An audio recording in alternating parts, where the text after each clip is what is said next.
The year is 1973. The world is on edge and the air is thick with tension. The global political climate is fraught with uncertainty, and every move on the international chessboard is watched with bated breath. The Cold War casts a long shadow over the world. The superpowers, the United States and the Soviet Union, are locked in a high-stakes game of brinkmanship, each side wary of the other's next move. The threat of nuclear annihilation looms large, creating an atmosphere of perpetual anxiety. In the Middle East, tensions simmer between Israel and its Arab neighbors. The region is a powder keg, with historical grievances and territorial disputes fueling a volatile situation.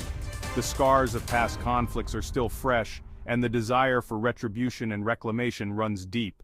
This is the aftermath of the Six-Day War in 1967, a brief but intense conflict that reshaped the borders and the balance of power in the region.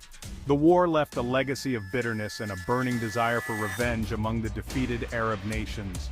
Israel occupies the Sinai Peninsula and Golan Heights. These territories, seized during the Six-Day War, are of immense strategic and symbolic importance. They serve as both a buffer and a point of contention, a constant reminder of the conflict's unresolved nature. These lands were taken from Egypt and Syria. The loss of these territories is a source of national humiliation and a rallying cry for future military campaigns. The desire to reclaim these lands is a powerful motivator for the Arab states. Egypt, led by Anwar Sadat, yearns to reclaim its lost territory. Sadat, a shrewd and determined leader, understands that regaining the Sinai Peninsula is crucial for his nation's pride and security. He begins to prepare his military for a confrontation that he hopes will change the course of history. The Sinai Peninsula, a strategic and symbolic heartland, is key. Its vast deserts and rugged terrain make it a formidable challenge for any military force. Control of the Sinai is not just a matter of geography, it is a matter of national identity and honor. Across the Suez Canal, a formidable Israeli defense line stands, the Bar Lev Line. This line of fortifications is designed to repel any Egyptian attempt to cross the canal and reclaim the Sinai. It is a symbol of Israeli military prowess and a daunting obstacle for the Egyptian forces. This heavily fortified barrier is thought to be impenetrable.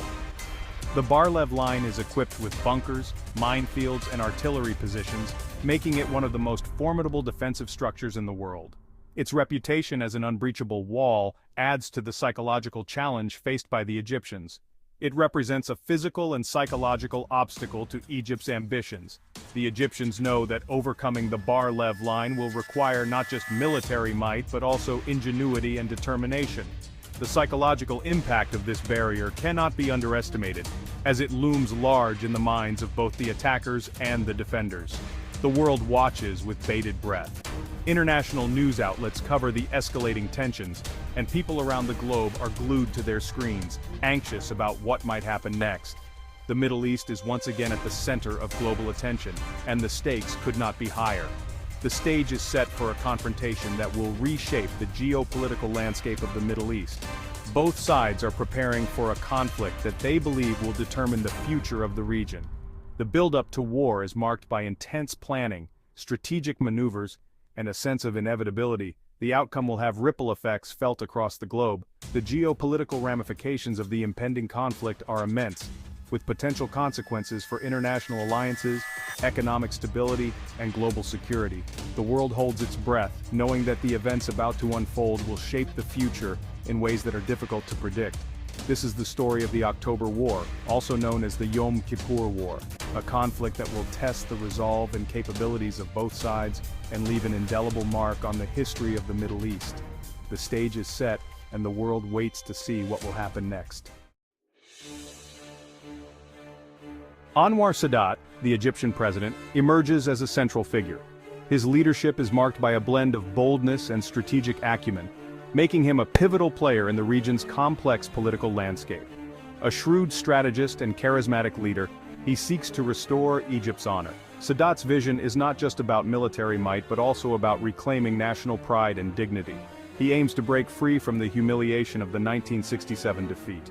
The memory of that loss fuels his determination to change the course of history for Egypt. Sadat sees an opportunity to exploit the superpower rivalry between the United States and the Soviet Union. By playing these global giants against each other, he hopes to gain strategic advantages for Egypt. On the other side of the Suez Canal stands Israel's Prime Minister, Golda Meir. A formidable leader, she is known for her unwavering resolve and sharp political instincts. Known for her steely determination, she leads a nation that believes in its military superiority. Under her leadership, Israel is prepared to defend its interests at any cost. Israel enjoys significant military and economic aid from the United States. This support not only strengthens its military capabilities, but also bolsters its confidence on the international stage. This support emboldens Israel's stance in the region. The backing of a superpower like the United States gives Israel a strategic edge over its adversaries. The Soviet Union, eager to expand its influence in the Middle East, arms Egypt and Syria. This military support is part of a broader strategy to counter American influence in the region.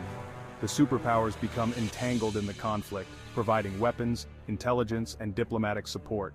Their involvement turns the regional dispute into a global chess game, with each move carefully calculated. The stage is set for a proxy war between the two Cold War titans. The Middle East becomes a battleground where the ambitions of local leaders and the strategies of global superpowers intersect, creating a volatile and unpredictable situation.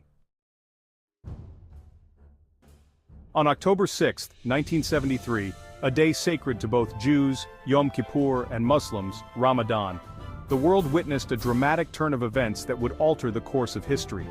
Egypt, under the leadership of President Anwar Sadat, launches a surprise attack on Israeli positions in the Sinai Peninsula. This meticulously planned assault, known as Operation Badr, named after a famous battle in Islamic history, catches Israel completely off guard, showcasing Egypt's strategic brilliance. With astonishing speed and coordination, Egyptian forces storm across the Suez Canal, a formidable natural barrier that had long been considered a secure line of defense by Israel.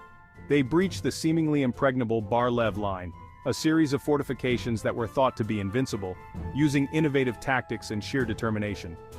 Egyptian soldiers employ high-pressure water cannons to carve paths through the sand ramparts, a technique that proves highly effective in overcoming the obstacles. They also deploy sophisticated bridging equipment to overcome the canal obstacle, allowing tanks and other military vehicles to cross swiftly and efficiently. The element of surprise is crucial in this operation. Egyptian commanders had meticulously planned in secrecy, ensuring that their movements were undetected until the very last moment. Israel's intelligence apparatus, despite its reputation for being highly effective, fails to anticipate the attack, leading to a state of shock and confusion among Israeli military personnel. This failure allows Egypt to gain a critical early advantage as their forces advance unchallenged, capturing key positions and creating a significant breach in Israeli defenses. The initial success of the Egyptian offensive sends shockwaves across the world, with international news headlines capturing the dramatic turn of events and global reactions pouring in. The myth of Israeli invincibility is shattered as scenes of destroyed military equipment and retreating soldiers highlight the chaos within Israeli ranks. The Arab world erupts in celebration, inspired by Egypt's daring and skill. Public gatherings and flag-waving become common sights as people express their joy and pride. The October War, also known as the Yom Kippur War, becomes a turning point in the Arab-Israeli conflict, altering territorial control and reshaping the geopolitical landscape of the region. As the war progresses, battles rage across multiple fronts. In the Sinai, Egyptian forces hold their ground against fierce Israeli counterattacks. The Golan Heights witness intense fighting between Syrian and Israeli troops. Tanks clash in vast desert landscapes, jet fighters duel in the skies above. One of the most significant battles takes place at the Chinese Farm, a strategically important Israeli outpost in the Sinai.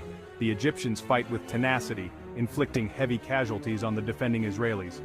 The battle becomes a symbol of Egypt's determination to liberate its lost land. Meanwhile, the Soviet Union airlifts supplies to its Arab allies.